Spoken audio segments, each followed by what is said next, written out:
ओम शांति। आज का हमारा विषय है चलता फिरता डस्टबिन।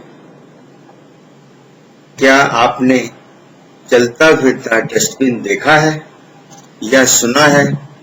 आप भी सोच रहे होंगे ये कैसा प्रश्न है, कहीं डस्टबिन के भी पांव होते हैं जो चलेगा।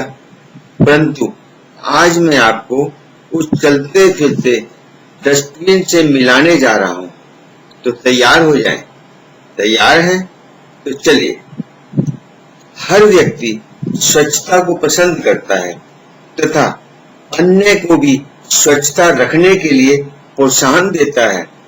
जहां पर कूड़ा करकट होता है वहां पर कोई भी रुकना नहीं चाहता, उसके आसपास भी कोई बैठना नहीं चाहता तथा किसी भी प्रकार का कूड़ा करकट पसंद नहीं करता, क्योंकि इस कारण से शरीर का स्वास्थ्य खराब हो जाता है तथा कई प्रकार के रोगों के लगने का भय हो जाता है। अपने घर के कूड़े करकट को हम घर के बाहर डस्टबिन में रख देते हैं, जहां से सफाई कर्मचारी आकर उसे उठाकर ले जाता है। उस कूड़े करकट में से गंदी बदबू आती है, तो डस्टबिन भी बंद ढक्कन वाला रखा जाता है। स्वच्छता सबको पसंद आती है, और तो कई बार ऐसे हालात भी होते हैं कि यदि कहीं गंदगी का ढेर पड़ा हो, बदबू आ रही हो, तो वहां से जब हम गुजरते हैं तो नाक पर रुमाल रखकर निकलना पड़ता है, क्योंकि वहां की बदबू असहनीय होती है, या कुछ पल के लिए श्वास रोककर भी निकल जाते हैं, क्योंकि उस बदबू के कीटाणु हमारे स्वास्थ्य को खराब ना कर दें। इस प्रकार हम अपने स्वास्थ्य का पूरा ध्यान रखते हैं। परंतु दूसरी ओर देखिए, उससे भी महत्वपूर्ण हमारे अंदर के स्वास्थ्य की बात करें तो यहाँ पर पिक्चर कुछ और ही दिखाई देती है, जिसकी सफाई की ओर हमारा बहुत कम ध्यान होता है।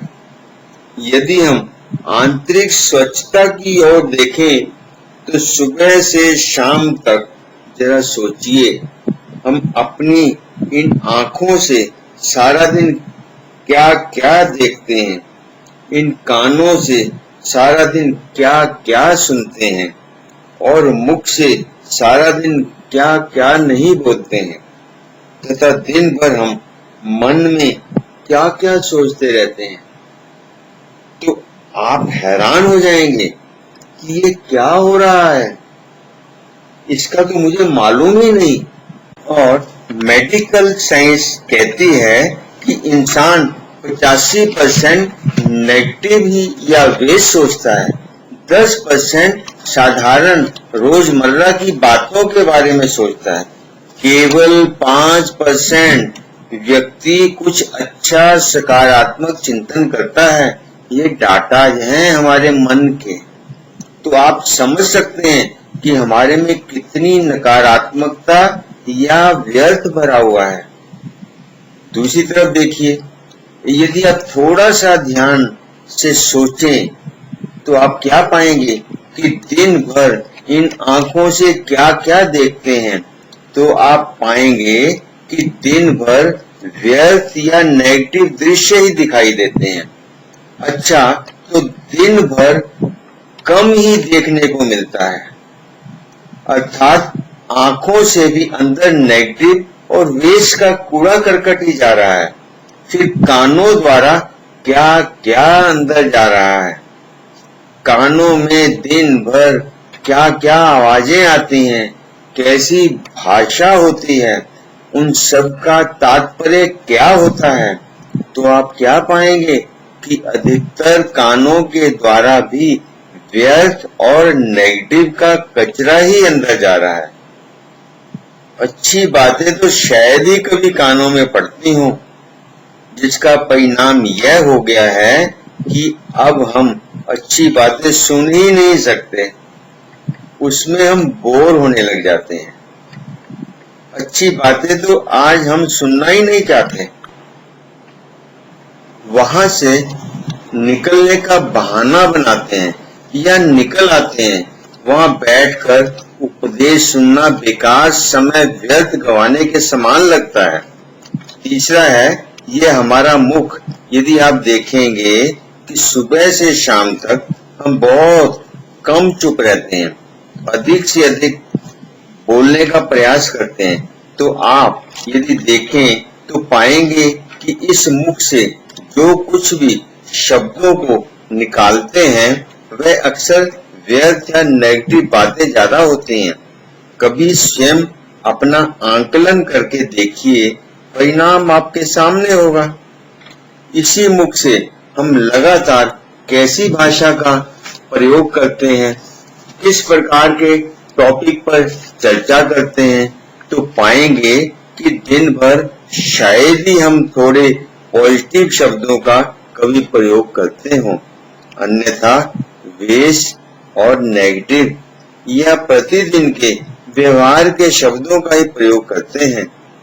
तो अब आप देखिए तथा जरा गहराई से चिंतन कीजिए तो एक बात बिल्कुल स्पष्ट हो जाती है। क्या? कि दिन भर आंखों से अपने अंदर क्या जा रहा है? नेगेटिव और वेस्ट का कचरा। कानों द्वारा हर समय क्या जा रहा है? नेगेटिव और वेस्ट बातें, जिसका परिणाम हमारे मुख से अधिकतर क्या निकल रहा है? नेगेटिव या वेस्ट का कचरा बाहर आ रहा है। आवाज ही बाहर आ रही है नेगेटिव और वेस्ट की। अंदर हमारे मन में नेगेटिव और वेस्ट ज्यादा भरा हुआ है, तो वही हमारे मुख से द्वारा बाहर आएगी ना। नेगेटिव और वेस्ट अर्थात अंदर का कूड़ा करकट कचरा ही तो है, जो हम अपनी इन कर्म इंद्रियों के द्वारा इकट्ठा करते हैं। तो हम अंदर से क्या बन गए? बताइए, जरा सोचकर बताएं, बोलिए। क्या सोचने लग गए? अच्छा, बोलते हुए शर्म आ रही है, झिझक रहे हैं। बिल्कुल ठीक सोच रहे हैं कि हम सब एक डस्टबिन का डिब्बा बन चुके हैं, कूड़े का डिब्बा बन गए हैं। तो जिम्मेवार कौन हो गया? यह विचार करने का विषय है। जहाँ कूड़ा करकट हो वहां से खुशबू कैसे आ सकती है? बदबू ही आएगी।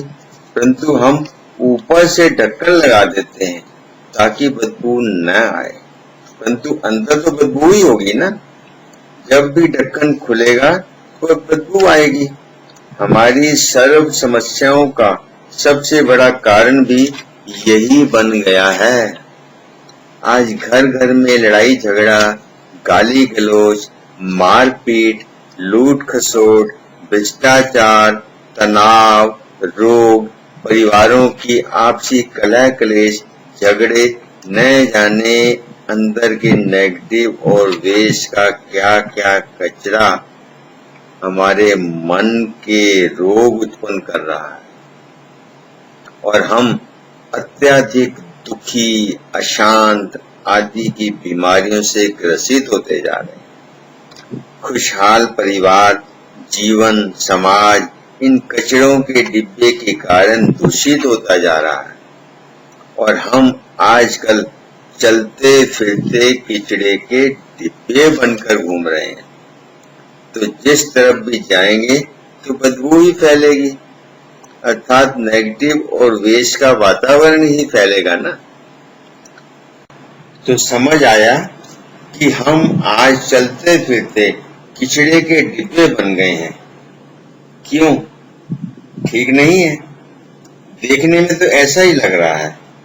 हो सकता है कोई कोई फूलों का पॉट बनकर कोई घूम रहा हो, परंतु बहुत कम होगा। जरा सोचिए, क्या क्या ऐसे बने रहना ठीक है? हाँ, एक बात और देखिए, जब हम बाजार से डस्टबिन खरीदने जाते हैं तो कौन सा कैसा डस्टबिन खरीदते हैं? जो बहुत सुंदर हो, देखने में अच्छा लगे और विशेष प्रकार का दिखाई दे। क्यों? ऐसा ही चॉइस होता है ना। बिल्कुल हमारे साथ भी ऐसा ही हो रहा है, क्योंकि हम अपने आप को बाहर से कितना सुंदर मेकअप करके सजा लेते हैं। ब्यूटी पार्लर के जाकर स्वयं को कितना सजाते हैं, सुंदर से सुंदर कपड़े पहनकर पर्सनैलिटी को चमकाते हैं, बालों को अपनी पसंद के अनुसार बनाते हैं, तभी घर से निकलते हैं। तो क्या हम भी इस डस्टबिन को सुंदर बनाकर सजाने का कार्य नहीं कर रहे हैं? अर्थात हम भी बहुत सुंदर मॉडर्न डस्टबिन बनकर चारों तरफ घूम रहे हैं। भले हमारे अंदर में कूड़ा करकट भरा हो, परंतु बाहर से शक्ल तो डस्टबिन की बहुत सुंदर है ना। तो आज हमारा यह हाल हो गया है। क्या ऐसे ठीक है? स्वयं को हम धोखा नहीं दे रहे, नुकसान नहीं पहुंचा रहे। तो आप सोचते होंगे कि फिर हम कर भी क्या सकते हैं? वातावरण ही ऐसा है, लोग ही ऐसे हैं, तो इसमें हमारा क्या कसूर है? आप बिल्कुल ठीक कह रहे हैं कि न तो लोग बदलने वाले हैं, न ये वातावरण बदलने वाला है, ना ही परिस्थितियां बदलने वाली हैं। तो क्या किया जा सकता है? तो आज मैं आपको लेटेस्ट एक तरीका बताता हूँ।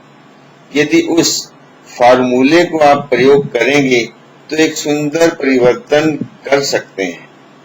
चाहते हैं ना अपने में परिवर्तन, तो तैयार हो जाइए। जैसे कि कहा जाता है कि जितनी पुरानी खाद होती है उतने ही सुंदर फूल खिलते हैं। ऐसे ही ये पुराने कचड़े और वेस्ट थॉट को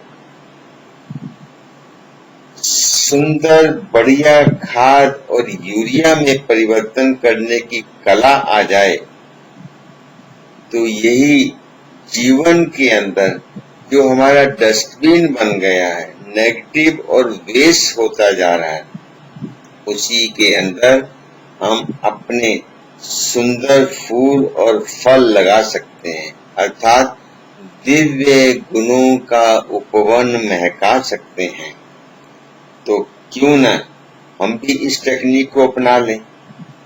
सब कुछ ऐसे ही रहेगा, कुछ बदलने वाला नहीं है। केवल कचरे को राजयोग मेडिटेशन की टेक्निक से पावरफुल खाद में बदल डालो, तो इसी डिब्बे में सुंदर दिव्य गुणों के फूल खिल उठेंगे तथा सुख, शांति, आनंद, प्रेम, पवित्रता, शक्ति व ज्ञान रूपी फूल जीवन में महक उठेंगे। तो यही संसार फूलों का उपवन बनकर चारों ओर खुशियां ही खुशियां महका देगा। राजयोग एक ऐसी टेक्निक है जो हमारी सोच को ही बदल डालती है। ये आंखें उसी में से सुंदरता को देखने लग पड़ती हैं, कानों में फिल्टर का काम करती है, मुख को बांसुरी की तरह मीठे बोल बना देती है। तो आइए अपने जीवन को चलते फिरते डस्टबिन की जगह चलता फिरता फूलों का पॉट बना डालें, तो चारों ओर खुशबू ही खुशबू का वातावरण महक उठेगा। तो क्या सोच रहे हैं?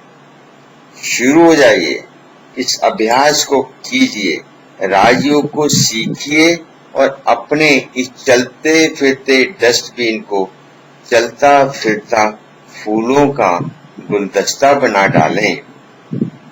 तो इस प्रकार हम अपने जीवन को सुखमय बना सकते हैं, सुंदर बना सकते हैं, दिव्य गुणों का फूलों का गुलदस्ता बना सकते हैं।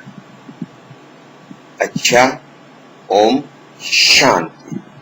यह वीडियो आपको अगर पसंद आया हो इसको लाइक अवश्य कीजिए और अपने विचार भी अवश्य दीजिए और भविष्य को सुनने के लिए सुंदर और इम्पोर्टेंट विषयों को जानने के लिए इसको सब्सक्राइब अवश्य कीजिए। अच्छा, थैंक यू।